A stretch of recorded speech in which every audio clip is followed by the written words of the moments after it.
बिस्मिल्लाहिर्रहमानिर्रहीम। अच्छा जी, मेजरमेंट एंड इंस्ट्रूमेंटेशन का कोर्स है हमारा।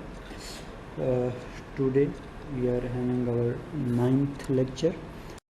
डिस्कस कर रहे थे अल्टरनेटिंग करंट मीटर्स को, तो इसके कुछ सब टॉपिक्स हमने डिस्कस कर लिए थे, कुछ हमारे रह गए थे। हमने इलेक्ट्रोडायनामोमीटर के बेसिक प्रिंसिपल को डिस्कस किया था कि किस तरह से उसको यूटिलाइज़ किया जा सकता है for the measurement of AC quantities और एसी मीटर्स। और उसी इलेक्ट्रोडायनामोमीटर के इफ़ेक्ट को या इंस्ट्रूमेंट को हमने देखा था कि उसी को हम वाट मीटर, वार मीटर और फ्रीक्वेंसी मीटर या पावर फैक्टर मीटर में भी कन्वर्ट कर सकते हैं। ये टॉपिक्स थे जो ऑलरेडी हम स्टडी कर चुके हैं कि अल्टरनेटिंग करंट इंडिकेटिंग के कौन कौन से इंस्ट्रूमेंट्स हो सकते हैं। इसमें हमने डिफ़ाइन किया था कि एक इलेक्ट्रोडायनामोमीटर का इंस्ट्रूमेंट हो सकता है, या फिर हम अगर अल्टरनेटिंग करंट को या अल्टरनेटिंग सिग्नल को अगर हम रेक्टिफायर से पास कर दें तो वो डीसी में कन्वर्ट हो जाएगा, तो रेक्टिफायर के बाद हम डीसी कंपोनेंट्स को भी यूटिलाइज़ कर सकते हैं। इसी अल्टरनेटिंग करंट में हमने ये डिस्कस किया था कि यहाँ पे जैसे जैसे फ्रीक्वेंसी बढ़ती जाएगी इस अल्टरनेटिंग क्वांटिटी की, तो जो इंडक्टेंस की वैल्यू है, इंडक्टेंस की जो रिएक्टेंस है या इम्पीडेंस है, उसकी वैल्यू भी इंक्रीज़ हो जाएगी, because that is the function of frequency.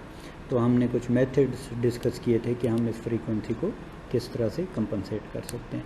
And the last topic which we have discussed was the electronic voltmeter for AC, कि अगर एसी के केस में इलेक्ट्रॉनिक वोल्ट मीटर हमें यूटिलाइज करने हो तो हम कैसे कर सकते हैं। तो basic principle was that we will convert the AC signal into DC signal with the help of rectifier. लेकिन हमने ये डिफ़ाइन किया था कि दो मेथड्स हो सकते हैं, कि या तो हम एसी एम्पलीफायर को यूज़ कर लें और उसके बाद रेक्टिफाई करें सिग्नल को, और एक मेथड ये था कि हम पोटेंशियल डिवाइडर के बाद ही सिग्नल को रेक्टिफाई कर लें और जो ओप एम है वो हम डीसी वाला यूटिलाइज़ करें। तो today we will discuss AC voltmeter using rectifiers किस तरह से वर्क कर रहे हैं, इसी को थोड़ा सा और डिस्कस करेंगे। True RMS responding volt metres को डिस्कस करेंगे कि ये किस तरह से रन होते हैं। अगर हमें ट्रू आरएमएस की वैल्यू चाहिए, ट्रू आरएमएस से क्या मुराद है कि अगर हमारे पास एक प्योर साइनोसॉइडल सिग्नल है, then we have a particular expression in the terms of the peak value, that VRMS is equal to V peak divided by under root 2 or 0.707 multiplied with under root 2। लेकिन अगर कोई ऐसा signal हो हमारे पास जो कि symmetric ना हो नेचर में, अनसिमेट्रिक टाइप का सिग्नल हो, कम्प्लेक्स हो, तो उसकी आरएमएस की वैल्यू अगर हमने कैलकुलेट करनी हो तो, या सॉरी मेजर करनी हो तो हम किस तरह से कर सकते हैं। और एसी करंट की मेजरमेंट्स को भी डिस्कस करेंगे इस चैप्टर में। चलें जी, तो अब हम अपने फर्स्ट टॉपिक की तरफ जाते हैं। First topic is AC voltmeter using rectifier. जैसे कि हमने लास्ट लेक्चर में भी इस चीज़ को डिस्कस किया था कि अगर हमने एसी मेजर करनी हो तो एक मेथड ये था कि हम रेक्टिफायर्स को यूज़ कर लें, हम उस एसी को पहले डीसी में कन्वर्ट कर लें और उसके बाद डीसी को मेजर कर लें बेसिकली। और इसी में हमारे पास जो रेक्टिफायर का मेथड है, इसमें फर्दर सब क्लासेस भी बनती हैं कि हम जो वैल्यू मेजर कर रहे हैं, whether it would be the average value, it would be the peak value, peak to peak value और आरएमएस वैल्यू, तो वो भी हम डिफ़ाइन करेंगे। वो जो चेंज है कि हम कौन सी वैल्यू मेजर कर रहे हैं, that is basically the shift in rectifier, कि हम रेक्टिफायर को किस तरह से डिज़ाइन कर रहे हैं, दैट विल डिटरमिन कि जो वैल्यू हम मेजर कर रहे हैं वो किस चीज़ की है। Electronic AC voltmeters are similar to DC meters except that AC is rectified before it is applied to DC meter circuit. So electronic के circuits में अगर बात करें, there is no difference between AC and DC. So in order to measure AC, what we need to convert it into DC. अब जब हम इसको DC में कन्वर्ट करते हैं तो हमने पहले भी सर्किट्स लास्ट लेक्चर में डिस्कस किए हैं कि अगर हम half wave rectifier circuit use करते हैं और साथ एक बड़ा रजिस्टर लगा देते हैं तो it means we are having the average values. Similarly if we are having a full wave rectifier circuit, तो we can have the peak value, and similarly if we have some combination of diodes and capacitors, we can even have peak to peak value. So that totally depends on the arrangement of the rectifier. Here a good AC amplifier is to be designed in some cases rectification is done before amplification. So if we are using a DC amplifier, then this rectification would be done before the amplification. But if we are having AC amplifier, then first the signal would be amplified and then we will convert it into DC, or we will rectify the signal. In this case, a good DC amplifier with zero drift characteristics and unity voltage gain are required as shown in figure. ये next figure के ऊपर आएगा हमारे पास. If we are going to have this model, that we are going to have rectification before the amplification, then it means we are having DC amplifier. As we know that the DC amplifier has the drift problems कि aging के effect की वजह से, temperature effects की वजह से, even if the input is same or input is unchanged, we have some fluctuations in the output. इसकी वजह से हमने इस AC एम्पलीफायर को वहाँ पे हम प्रेफर किया था और वहाँ पे हमने सिग्नल को पहले इन्वर्टर से पास किया था. तो यहाँ पे भी हमें चॉपर से पास किया था. सॉरी, तो यहाँ पे भी what we should use AC amplifier और उसके बाद हमें रेक्टिफिकेशन करनी चाहिए. But if we have a DC amplifier with good drift conditions और characterizations, then we can rectify the signal before even passing to the amplifier. Figure 1.63 shows the circuit wherein the AC signal is rectified and amplified. जैसे मैंने अभी discuss किया है कि AC को DC में convert करने के या रेक्टिफाई करने के डिफरेंट मेथड्स हैं. एक में हम एवरेज वैल्यू ले रहे होते हैं, एक में पीक वैल्यू आती है, एक में पीक टू पीक वैल्यू आती है. तो वो सारी टाइप्स 1.63 में डिस्कस हुई हैं. ये नेक्स्ट स्लाइड के ऊपर आ रही है फिगर, तो हम वहाँ पे इसको डिस्कस भी कर लेंगे. The AC amplifier must have high open loop gain and large amounts of negative feedback to overcome the non-linearity of the rectifier diodes. As we know that the characteristics of diode, अगर हम Shockley की equation देखें जो diodes के लिए use होती है, that is non-linear in principle. तो अगर नॉन लीनियर इक्वेशन है हमारे पास, तो we need to overcome this non-linearity because वो जो पॉइंटर है हमारे पास, we need to have that linear in scale के जो इनपुट हम जितनी चेंज करें उतना ही पॉइंटर को चेंज होना चाहिए. That should be linear. So due to having this diodes, इनकी नॉन लीनियरिटी को काउंटर करने के लिए जो AC एम्पलीफायर है उसका हाई ओपन लूप गेन होना चाहिए. ओपन लूप कंडीशन में उसको गेन हाई देना चाहिए. And large amounts of negative feedback, और नेगेटिव फीडबैक जो कंडीशन है जब हम उसको फीडबैक कर रहे हैं सिस्टम को, तो वो हाईली नेगेटिव होना चाहिए. Different rectifier circuits used in AC meters are shown in figure 1.63. तो वही जो अरेंजमेंट्स की अभी हम बात कर रहे थे वो इस फिगर में गिवन है. ये दोनों फिगर्स 1.62 एंड 1.63 ये नेक्स्ट स्लाइड्स के ऊपर आ रही हैं, तो वहाँ पे इनको डिस्कस कर लें. ओके जी. So this was the figure 1.62 where we have said that first we will rectify the signal. अब ये वो rectification का ब्लॉक है. इसकी जगह इस पूरे ब्लॉक की जगह यहाँ पे ये वाला ब्लॉक भी हो सकता है, ये ब्लॉक भी हो सकता है और ये ब्लॉक भी हो सकता है.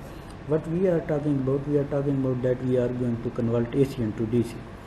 अगर हमें इस AC की एवरेज वैल्यू चाहिए तो हम इसको हाफ रेक्टिफाई करेंगे और साथ एक बड़ा रजिस्टर लगाएंगे जैसे यहाँ पे लगा हुआ है. तो अब इसका मतलब है the value which we are going to have that would be the average value of this AC input. But if we are going to use this circuit instead of this one, that is the full wave rectifier circuit. So it means the value which we are going is the average value, but that is for the full wave rectification. Here it was for the half wave rectification. Similarly, if we are going to use this circuit, it means we are going to have peak value of this AC input.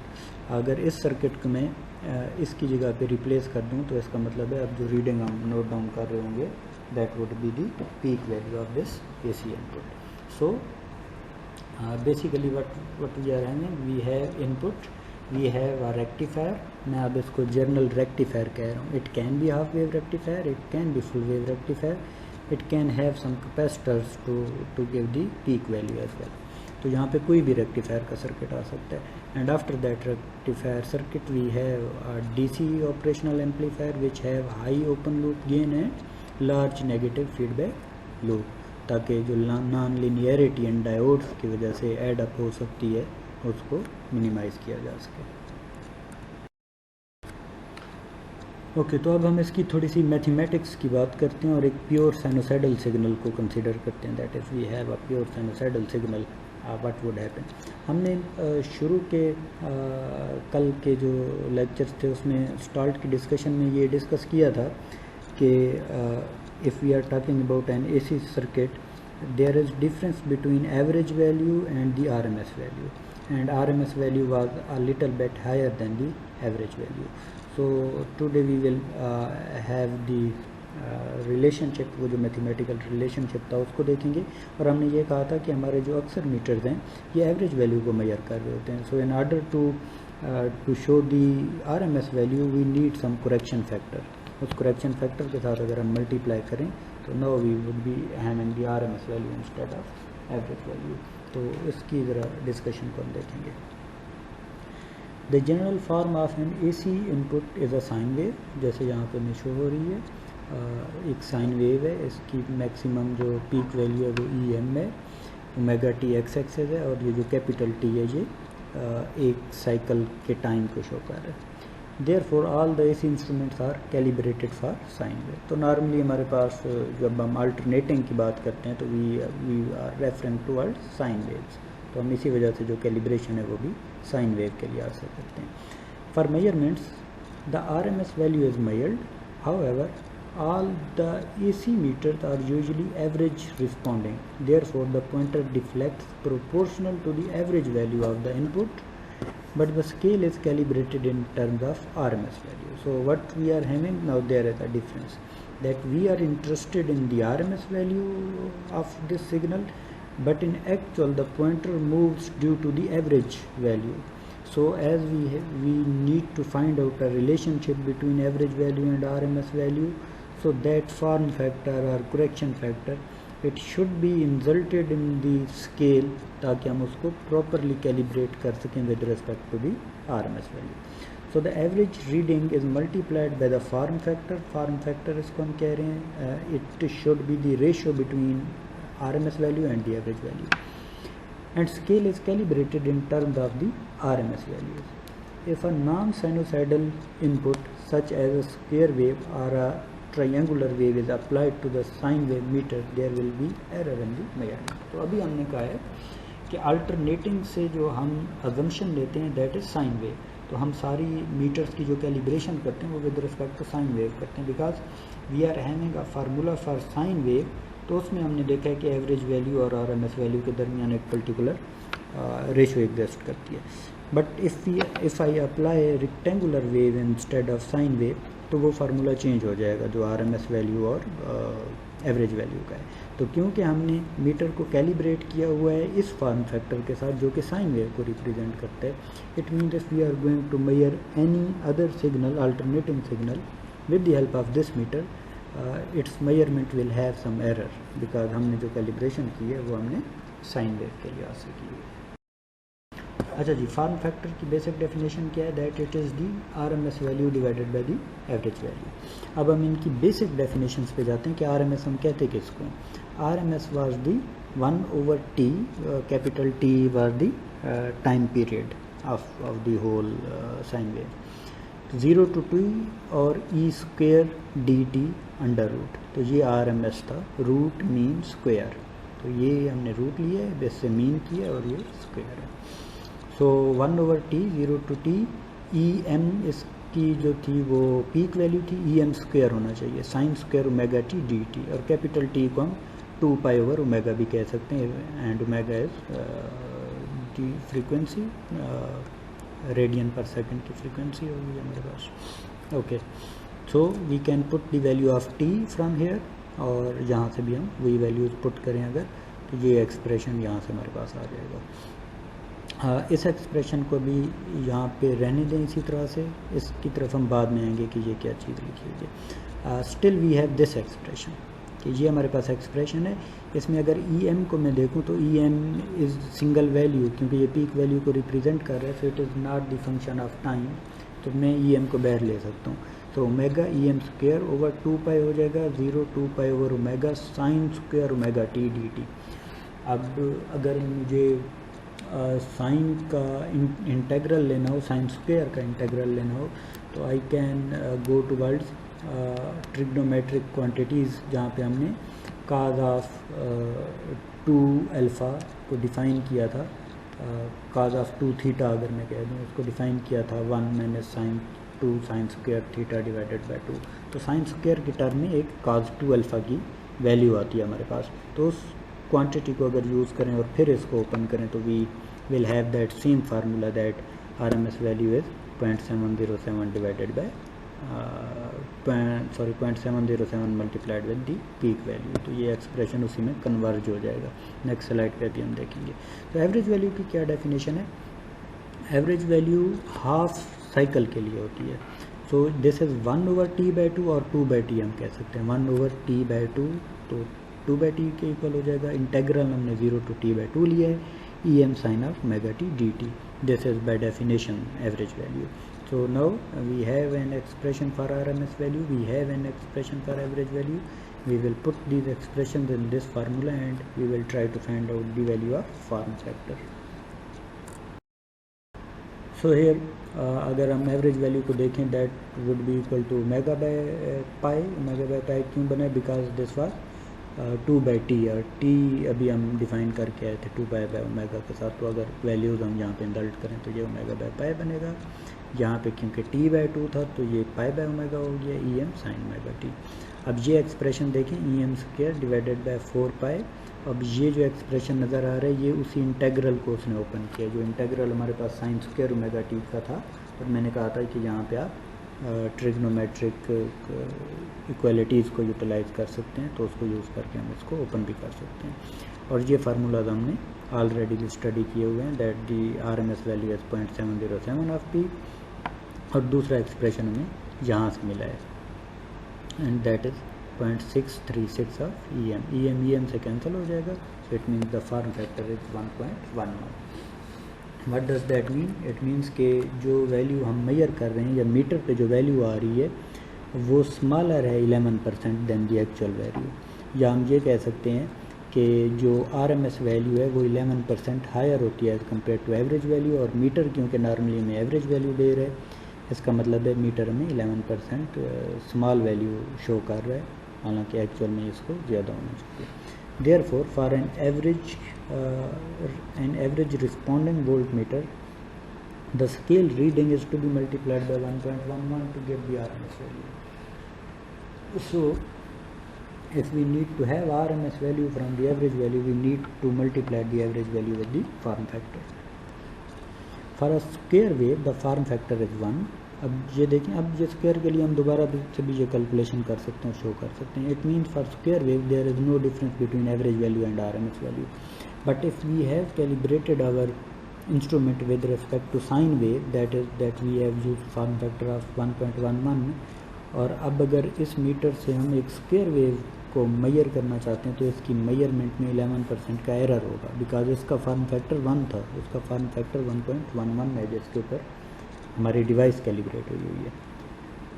Okay जी, if a square wave is applied to a meter calibrated to read the RMS value of a sine wave, there will be an error in the measurement. हमने देख लिया है कि k की value क्योंकि different है square wave की as compare to sine wave, so whenever we are going to have this instrument to measure the square wave, there would always be some error in the measurement due to this calibration.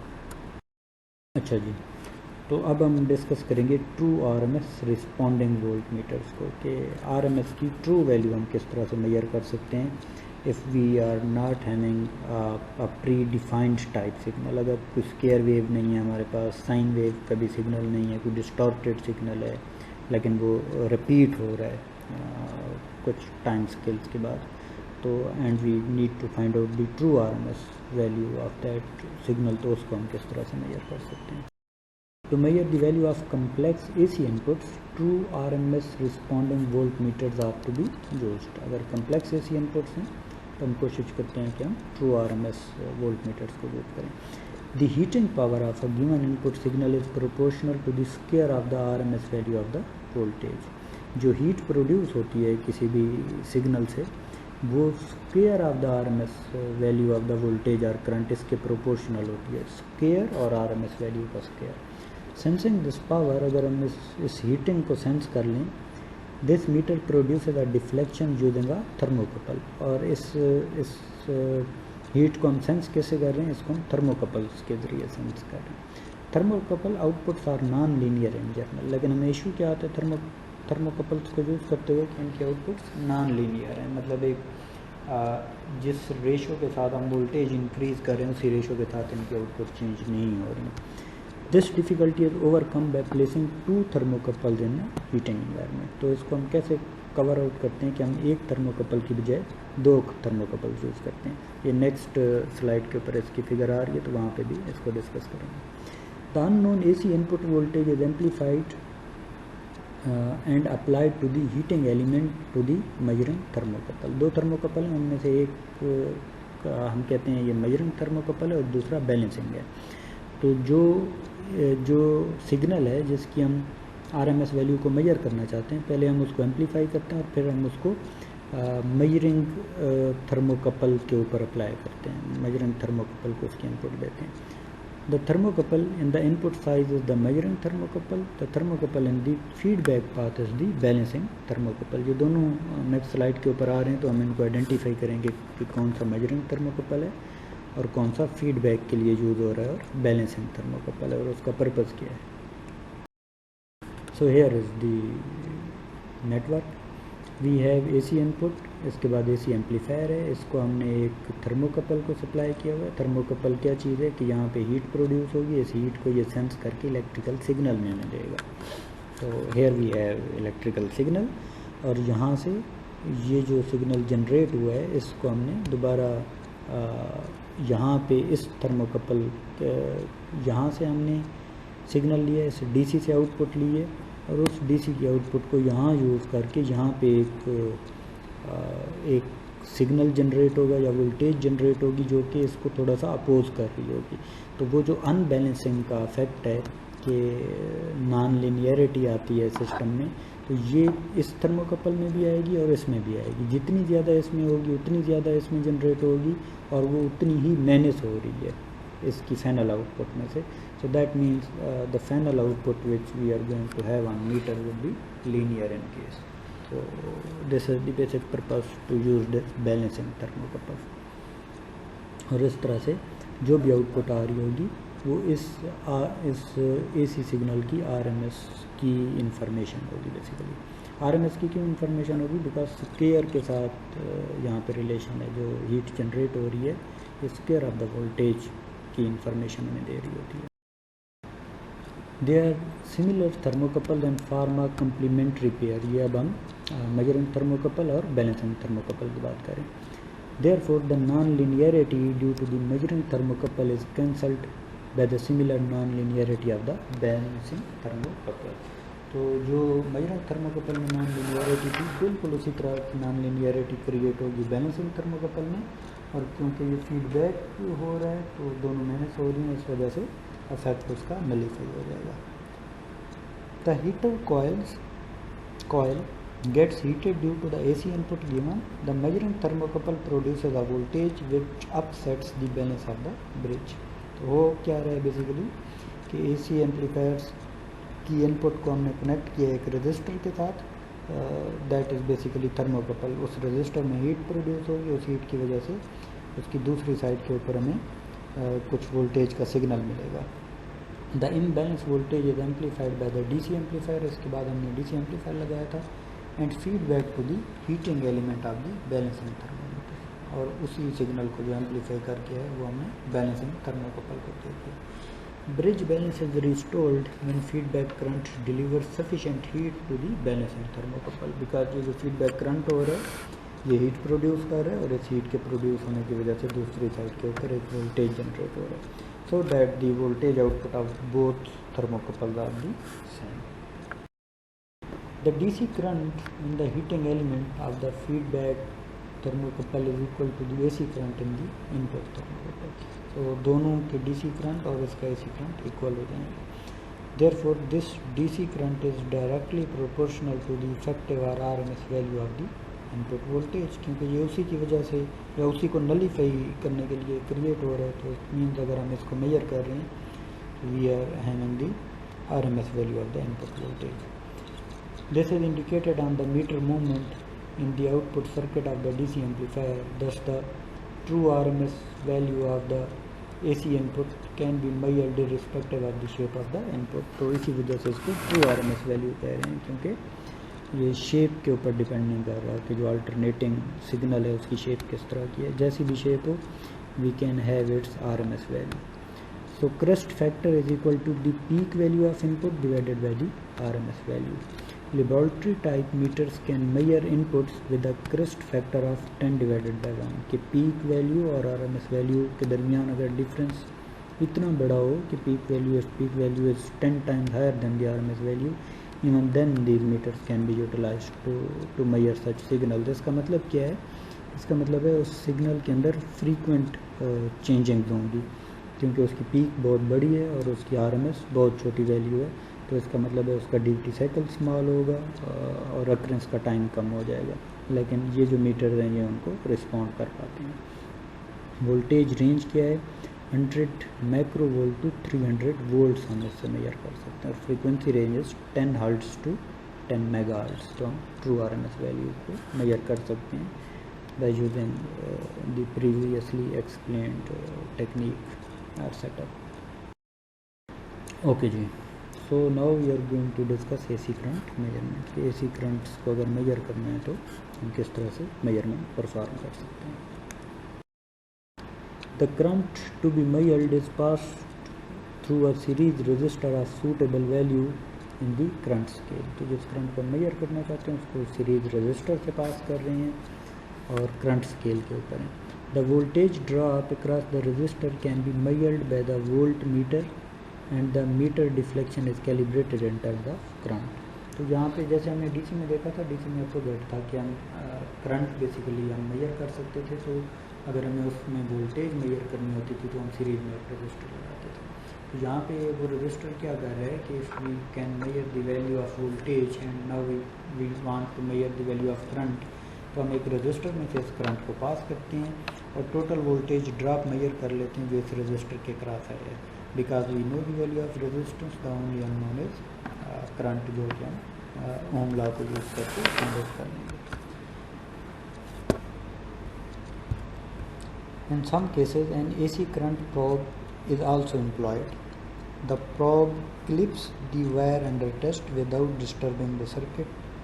The curve through which the current is passing and which is to be measured forms the one term primary of a transformer with a finite core and many terms secondary with the current probe body. The signal induced in the secondary wetting is amplified and the output voltage of the amplifier is applied to a suitable AC voltmeter for measurement. The amplifier is designed so that 1 milliampere in the wire being measured produces 1 milliampere at the amplifier output. The current is read on the voltmeter which is calibrated in milliampere or amperes.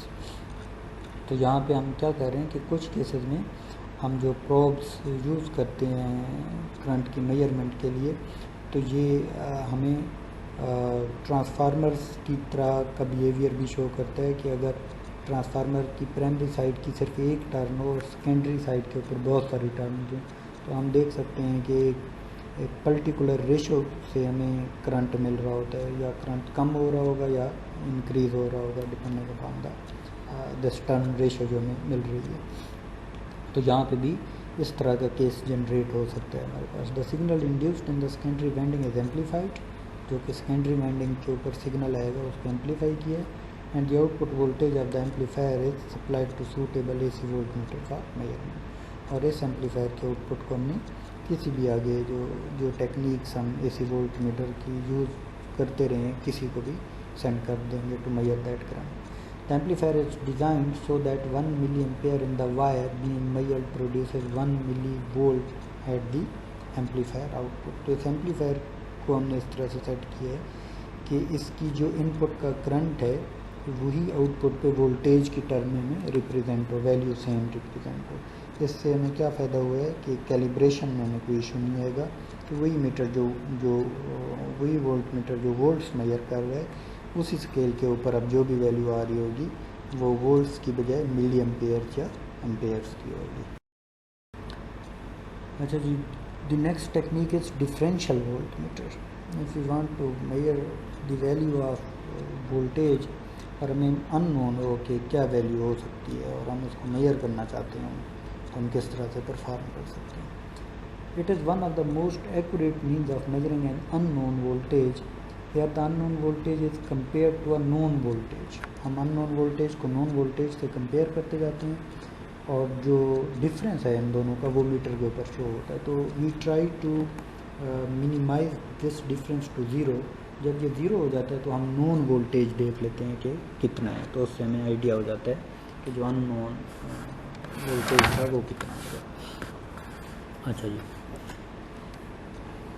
It is also called potentiometric volt meter since the principle of operation is similar to a potentiometer. यहाँ पे क्योंकि हमें इस non voltage को change करना होता है और non voltage with the help of potentiometer हम चेंज करते हैं, तो उसी वजह से इसका नाम भी पोटेंशियोमीट्रिक वोल्ट मीटर पड़ गया।